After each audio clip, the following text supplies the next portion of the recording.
Hello, welcome to our new podcast film night, where me and my friend Matt here are going to be discussing double bill films. And each episode will have a topic. Today's topic is Sometimes Superhero Smile. We've both brought two films to the table, where we're going to be arguing for their inclusion in the double bill. And by the end of the episode, we should have a fun double bill that maybe you can watch at home. I believe you are going with your first film. Well, actually, first, let's discuss what we think the theme revolves around. So, Sometimes Superheroes Smile. What kind of thing are you thinking? Well, I think in modern times, unfortunately, there has been a large number Of grim dark. Grim, dark superhero films. The comic book world itself went through its issues in the 90s. And it seems that those film directors and writers that read those comic books as children and teenagers have now unfortunately got a lot of creative power within the film industry, and now we're getting miserable, horrible films like Man of Steel, Batman vs Superman, and anything else related to David Good and Schneider.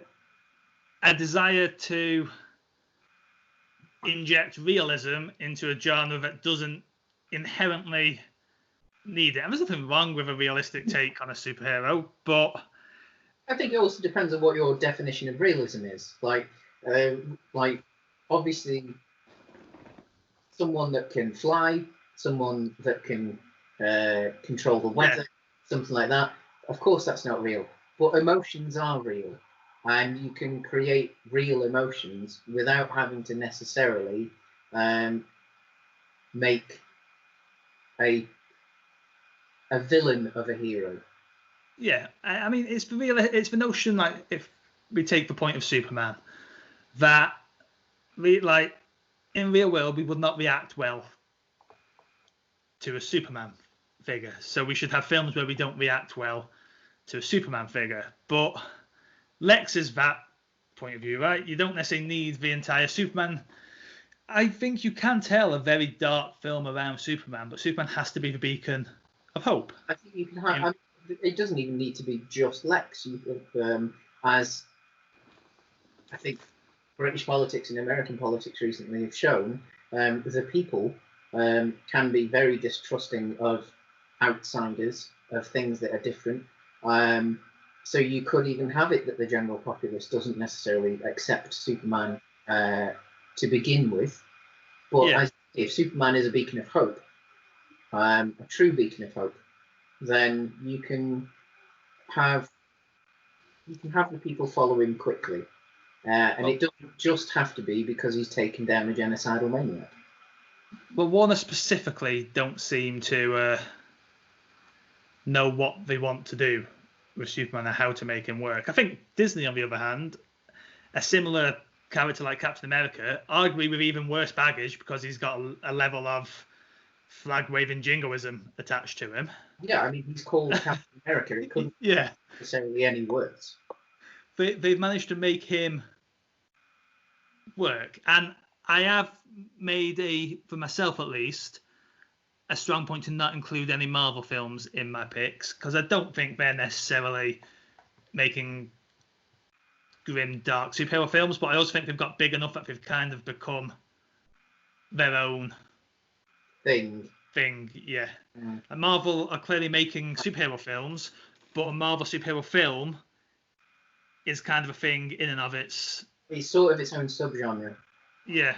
But then because they, at least like Marvel Studios films, not necessarily the Fox ones or what have you, but like, or even Sony, but Marvel Studios films, they all serve a greater purpose in trying to be world builders. Whereas, obviously, if you've got things that are slightly more one-off, then... but even within the Marvel Cinematic Universe, you've got little gems like the Ant-Man films, which are just enough over on one side that they can be their own thing. They can, and I think if I was going to choose, I'll try and play the game with you and not go for a Marvel Cinematic Universe film. And I think if I was going to pick one, it would probably be one of the Ant-Man films. Yeah, for that reason. I could see that. Well, if we move on to our first pick, I believe we're going with yourself first. Yeah, I'm going to go first. We've already mentioned him. He's had an interesting cinematic history. Some ups and downs. You picked what I think you picked, haven't you? Of course, yeah. So I'm going to go with Superman. But which one? I swear, I hope you've not picked the one I think you've picked. You think I've picked Superman Returns, don't you? I hope not. No, I haven't. No. I could pick Superman Returns because I adore that film. And I think I don't think it fits into the topic. not quite. No, I think had it had a chance to have a sequel, because obviously in itself it was an attempt at making a different Superman 3, because it was meant to be a sequel to the Chris Reeve films. Yeah. Meant to be set after Superman 2, forgetting that Superman 3 and Superman 4 happened. So I think had they had a chance to finish off what they were doing, I think it would have got darker. I definitely I think whatever happened next probably would have been not Schneider levels dark, because I think Superman would still have been the beacon of hope. But I think it would have been knocking on that door, but with a nice final arc. But we'll never know that. However, we did get a little taste of Brandon Routh being that beacon of hope again in the Arrowverse crossovers recently. But yeah, my film, Superman the movie. Of course. My favourite film. And it's not just my favourite film, I think it's one of the best films that I've ever seen. It is a great film. I think quite often for me, favourites and best aren't necessarily the same thing. We'll take the Star Wars universe, for instance. I think the best film is Empire Strikes Back, closely followed by Last Jedi. Hit that down thumb now for that comment. But I actually think my favourite of the Star Wars films might be Solo, because it's the most fun, it's the most enjoyable. It's something I can just pick up and watch and indulge in for 2 hours. Whereas Superman the movie has that perfect balance. It is fun, it's enjoyable, it has some heart-wrenching moments. They will never be, especially considering how little time he spends on camera. There will never be a better Jonathan Kent.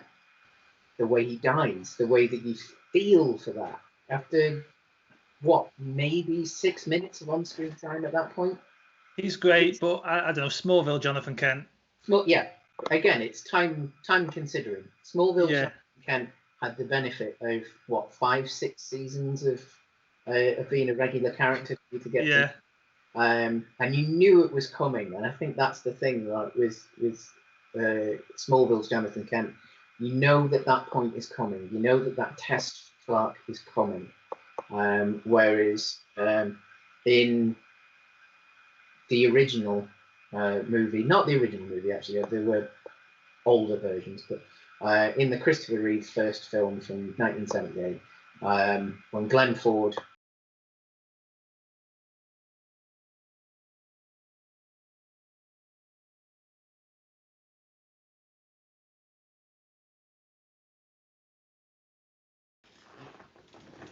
it's one of countless little details in that film, and as sad as that is, it sparks hope. It doesn't spark hate. It doesn't spark anger. It doesn't and later on in the film, when spoilers, when Lois dies, Superman is angry, but he's angry at himself. He isn't angry at Lex. He isn't angry at anything else that caused Lois's death.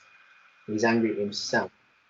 And then, of course, spends back time, which some like, some don't, whatever. Which does fit into, I think, a thing that may be a recurring theme in some of our picks today. superhero films should be goofy at times. Yes. Yeah. And there's nothing goofier than flying around Earth so fast you turn back time. But I think that, like, Superman is. Some say it's a downside, but Superman is meant to be a god, nearly, at least. At least in comparison to us. I don't think he is. I think maybe the mainstream knowledge of Superman is that Superman's magic does not lie in his powers in the fact that he's alien. It lies into the fact that he is a Midwestern farm boy from Kansas. Yes. By magic, I thought you meant literally magic, but then also... that's the core of his character. And it's one thing that Superman the movie nails, right? Like, Clark Kent is this... And Clark is the man, right? Superman... He might put on a slightly exaggerated Clark Kent for when he's in the office. Yes. And I think there's an exaggeration in Superman. It's the... Oh, definitely. I think it's the Clark you get in the quiet times, like the Clark he is, the person he is with Lois is probably is the man, right? I think that's where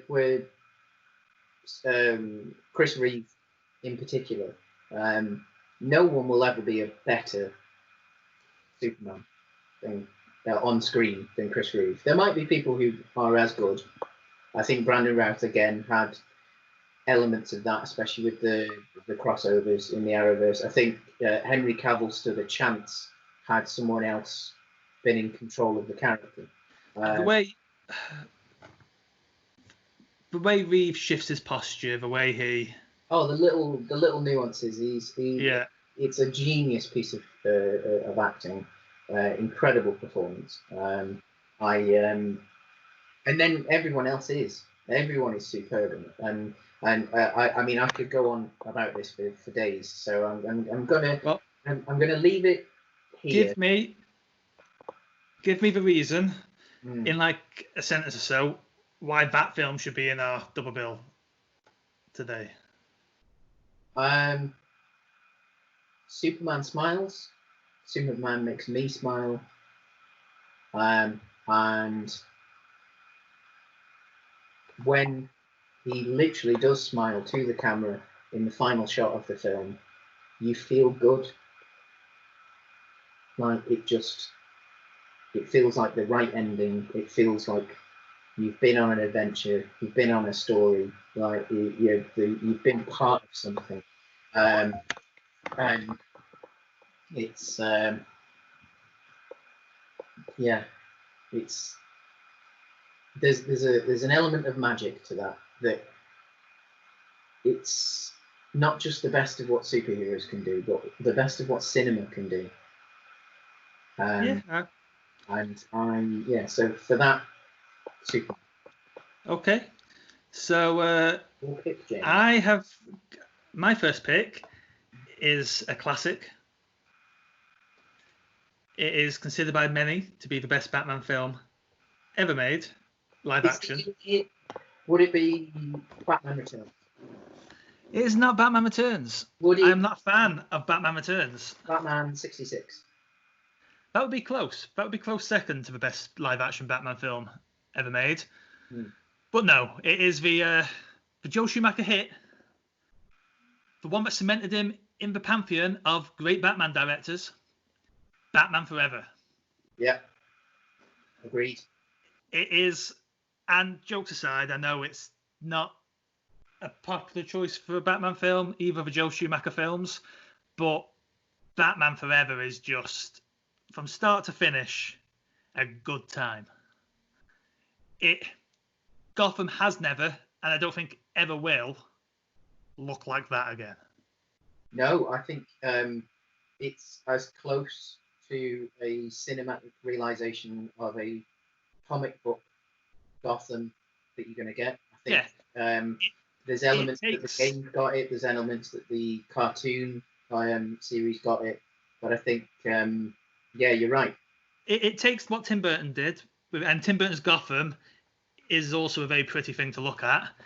even if I'm not necessarily the biggest fan of the two Tim Burton Batman films. First one, but I definitely don't like Returns. They're meant to be in the same universe, aren't they? So it's an extension of the Burton ones. But for colours, for performance, like Val Kilmer is a good Bruce and Batman. Yeah. I think it's the right choice to supplant Keaton as well, because I think he actually does a good. It's almost a Keaton impression, really. Like it is his own take, but it's definitely informed by the fact that he's playing Michael Keaton's Batman as opposed to it being a different Batman. I always see calls for us to get a new film with Riddler in, right? That we need a definitive Riddler. We've had so many Jokers. We've had a couple of Two-Faces, and we need a definitive Riddler. But I'd argue, like, we've had a great Riddler. We've had 3 Two-Faces. 2.5. Are you counting Billy D. Williams? Of course I'm counting Billy D. Williams. Now, a film with Billy D. Williams, that is a way that forever, I think, could be even better. Billy D. Williams actually in the role of Two-Face. But, like, I mean, we've had, obviously, we have the Riddler of Batman 66, which is great. Yeah. But yeah, Jim Carrey's Riddler it's manic, but manic in a way the Joker isn't. He doesn't just do Riddler as Joker-like. Yeah. He's very much the Riddler. Tommy Lee Jones is solid as Two-Face. But the whole film is just fun. We're introduced to Robin in this film. Yeah. A weirdly old Robin, but Chris O'Dowd, I think. Chris O'Dowd? Do you mean Chris O'Donnell? Is it O'Donnell? Who? Yeah, Chris O'Dowd is the It Crowd guy, isn't he? Yeah. Yeah. Okay. Well, I mix my Chris's up, but yeah, Chris O'Donnell is I mean, Robin's fine. But yeah, the film's fun. It's goofy, and as I said earlier, I think there's an element of goofiness to superhero films, and this has it in spades. But I mean, I think a lot of people used to claim that Burton's Batman was as close to the comics as you get, but actually, on further inspection, I actually think that Burton's Batman was actually really a dark riff on the '66 TV series. I think you're right, yeah. And so the Schumacher films actually try and get it a little bit closer to the Adam West stuff, but while keeping that, I suppose, noir aesthetic almost. Yeah. But by bringing a little bit more of the colour back in and bringing a little bit more of the silliness, but in a good way. Yeah, it's from the minute you press play on that film, it leaves me grinning to the very end. And like, sure, is the Nolan trilogy are arguably better films, right? Yeah, but they're significantly different films. Yeah, and if you ask me right now, if you gave me a copy of Dark Knight or Batman Forever to watch, like, if I was in the mood for Dark Knight, sure, I'd watch Dark Knight. But I think 9 times out of 10, I'm putting Batman Forever in the player, right? Oh, yeah. I know I'm going to have fun. And I think that even within the Nolan films, like, The Dark Knight is unquestionably the best of the 3. But of the 3 that I'm going to watch the most, it's going to be Batman Begins. Because it's the most fun. Because it's almost the easiest to watch. See, I kind of think Dark Knight Rises, but... I think, for me, Dark Knight Rises, as much as, like, I know a lot of people diss it and a lot of people don't like it. I love Dark Knight Rises, but it is most certainly part 3 of a trilogy. Yes. It isn't something that I ever feel I want to watch as a standalone film. it would be when I'm in the mood for watching all. Watching the trilogy. And then because the arc and that, and again, a grounded film, a relatively dark trilogy, and yet somehow Nolan manages to get a sense of hope out of it. There is always that, like, it's not in the same way as Superman, but there is a certain light at the end of the tunnel. Yeah. And there's some really, tearful moments, like when you think that Bruce is dead and you see Michael Caine's Alfred just in tears at his funeral. Like, that gets you. That really, really gets you. But there's... as good as Michael Caine's Alfred is, I also think worth pointing out the 89 through to Batman and Robin has a great Alfred. But not the best Alfred. The best Alfred belongs to Gotham. Never watched it, and probably at this point never going to get around to watching it. But let's not digress. No. Totally agree. So sum up, as you had me do with Superman, why does Batman Forever belong on our double bill? Because despite, even in this film, Batman being a dark, broody character, this entire film is basically a giant neon smile from start to finish. Like, it's doused in camp fun.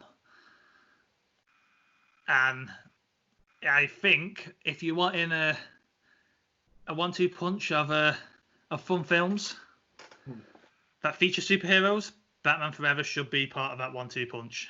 Okay. All right. So which film is going into our slot as the first option? So I think really what we're going for here is fun from Batman Forever or joy. Joy.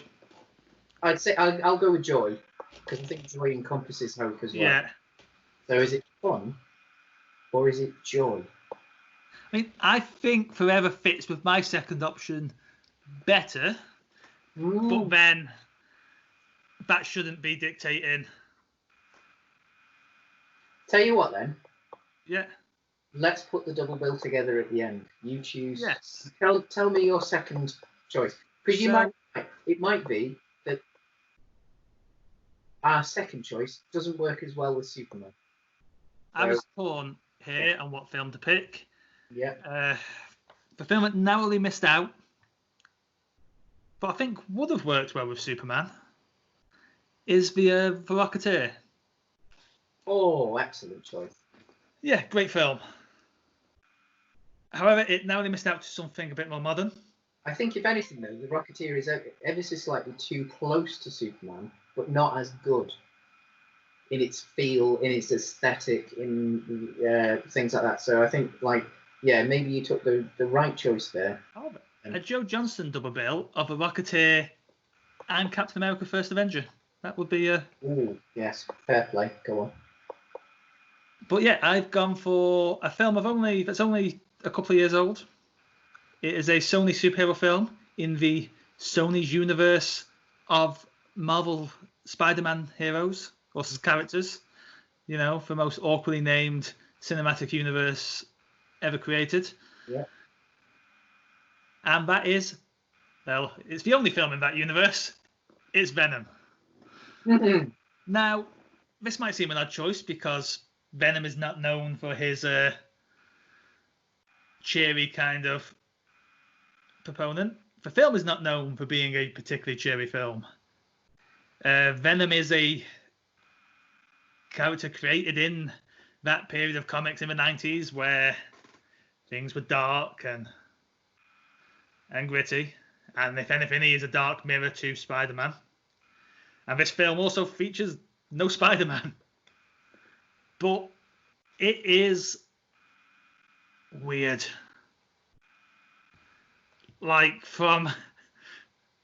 This film should have been so bad, and it arguably, up front, it arguably is, but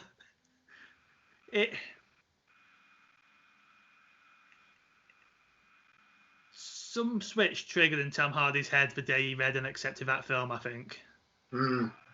Because everything I love about that film, I don't think is in the script or in the director's intent. Yep. I think it accidentally is one of the battiest superhero films of recent years. And I think as we've entered an era where we briefly touched on it earlier, the Marvel superhero film is dominant, and Marvel films certainly have a house style. And with DC being so Snydery at the moment, and they're coming out of that, but Venom came before some of the DC's new take of allowing directors just to basically do what they want. Yeah. Or Warner's take more than DC's, but Venom is where like Tom Hardy delivers a performance that is just, I don't really know how to describe it. No, like he just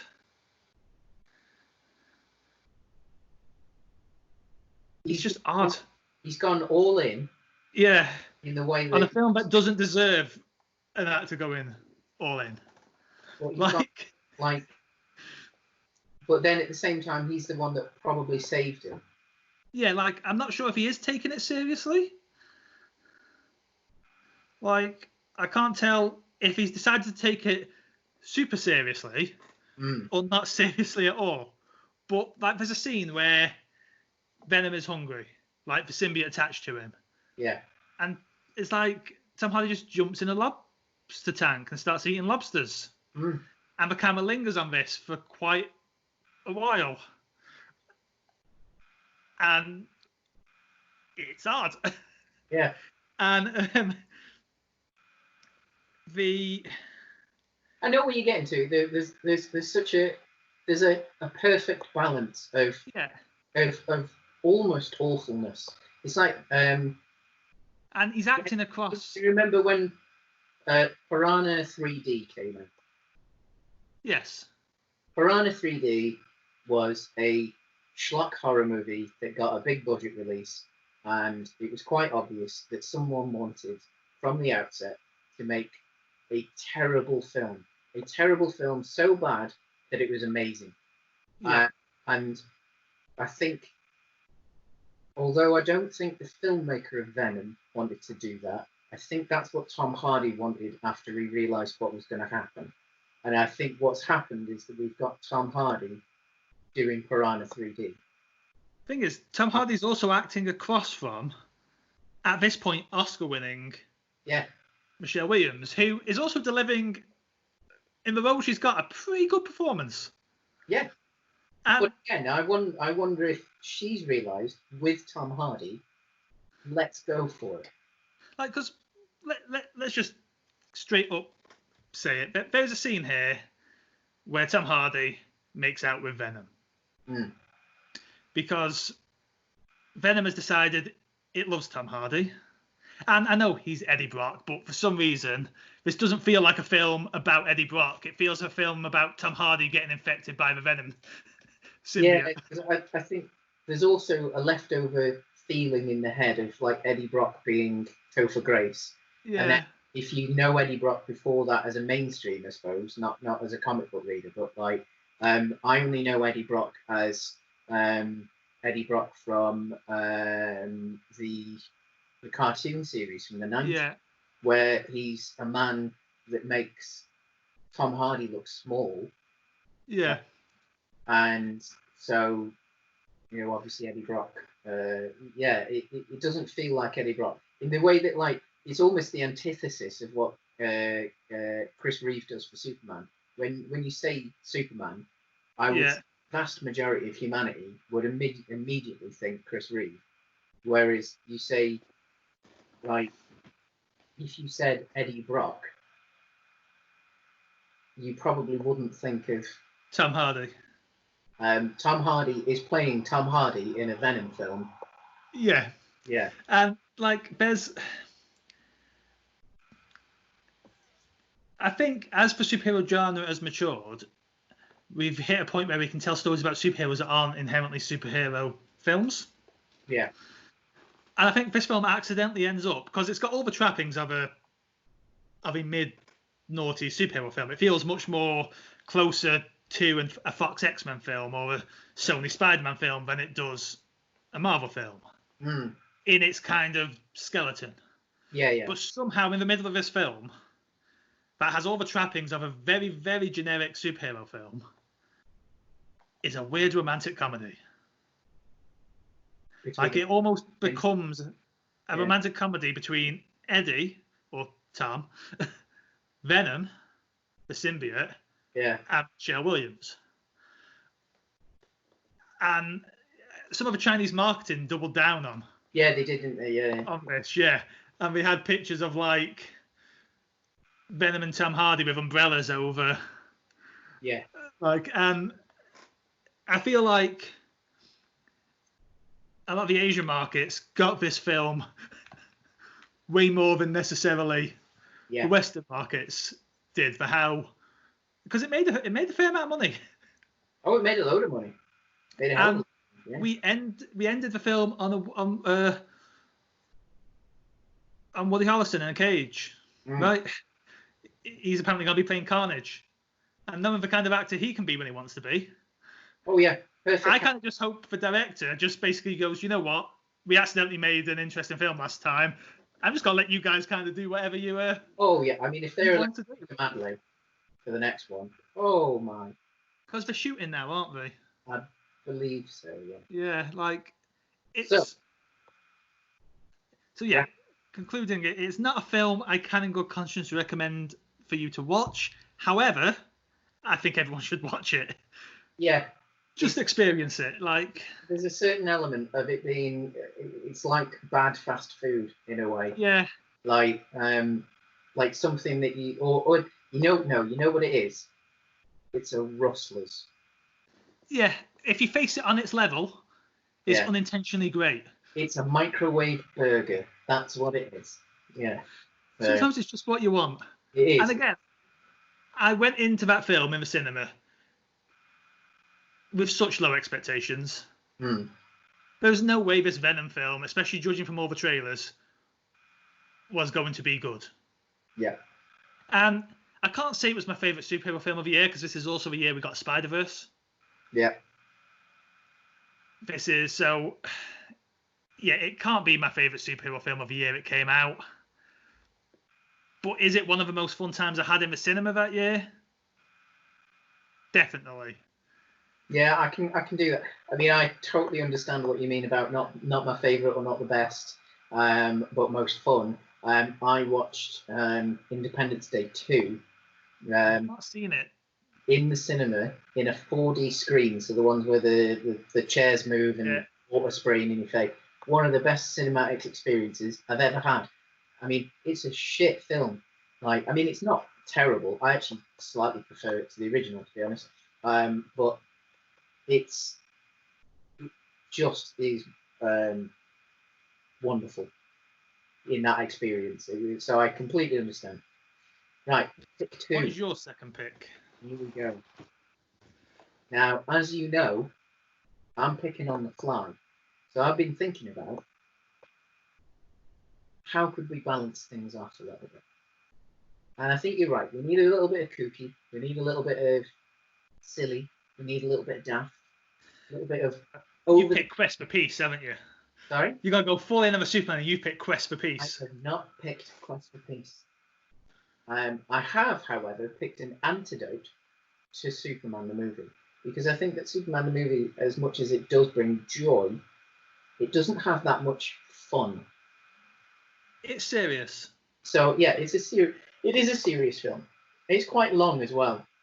Even the shortest cut of it is about 2.5 hours. So it's quite a hefty investment in your day. So we're going to, for my double bill, we'll have Superman the movie to start with. And then we're going to have a nice bit of dessert. A big old bowl of ice cream in the form of Sky High. Oh. I'm not going to lie. I considered it. Did you? I did, yes. Yeah. because it is a blast.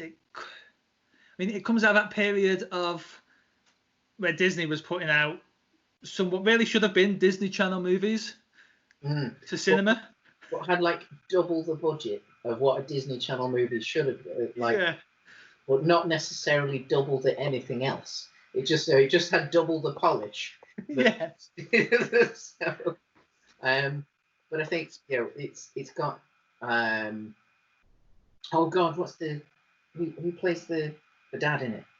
Completely. It's been so long since I've seen it. I can remember the film, but played Ego, the Living Planet in Kurt Russell. Kurt Russell. So Kurt Russell. Holy God, yeah, Kurt Russell's in it, isn't it? Yeah. That's where the budget went. Yeah. So Kurt Russell in it. At a period where he was having a little bit of a renaissance as well, as far as his cinematic career went, playing essentially Superman, but like original Superman, like leap tall buildings in a single bound Superman. So he's super, super, super strong. Couldn't necessarily fly and wasn't necessarily super fast or anything like that, but like, so like OG Superman. And he'd married another superhero who had a different set of powers. And I suppose in a similar way to what happens with in Incredibles, where they don't know what Jack's powers are going to be. Yeah. The boy, their son, is going off to superhero high school, and his powers haven't developed yet because, in theory, he hasn't hit superhero puberty yet. And so it's the tale about how he finds out not just what his powers are, but who he is. It's a proper coming-of-age teen film with a bit of romance in there and a bit of, a nice little twist. And of course, Mary Elizabeth Winstead, who I think should have been, playing both the love interest and the villain. Spoilers. You know what? It's been so long since I've seen this. Yeah.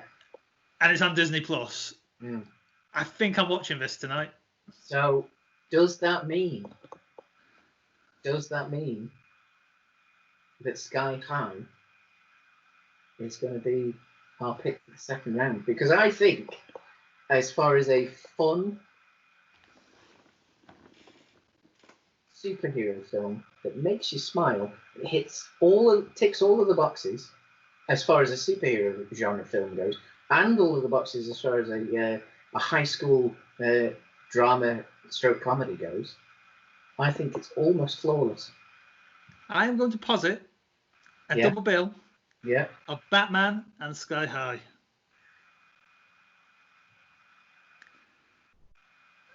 I think if you want a good time... Yeah, because again, I think that Batman Forever, as much as it is significantly more colourful than the Burton versions, and it is more fun, and it is a bit more... Well, I wouldn't say it's any more campy, because I think the Burton films, as dark as they are, they're like outrageously camp. But I think, the slightly darker, slightly heavier Batman Forever as part one. With So for this, again, to go with the meal analogy, I think we're going to go for a big old dirty burger in Batman Forever, followed by a massive bowl of ice cream. I think so. Yeah. And just to get a little bit nerdy about remasters and things. Yeah. Batman Forever was recently mastered. Well, all four of the Batman films of that era were recently mastered in 4K for 4K releases. Properly mastered in 4K as well, so you're getting a native 4K image. Nice. Batman 89 finally looks good on home release. Christ. Yeah. But Batman Forever, especially if you're watching it on a HDR screen, those colours pop. Man, they really it is a feast for the eyes. Lovely. I'll give it a watch then. So our first double bill is Batman Forever, followed by Sky High. Both relatively easy to find on various streaming services if anyone at home is wanting to give this a go. I will certainly be watching Sky High later. I have Batman Forever, so I might do the whole double bill. As might I. Thank you very much, James. What's our theme for the next episode? That is a very good question.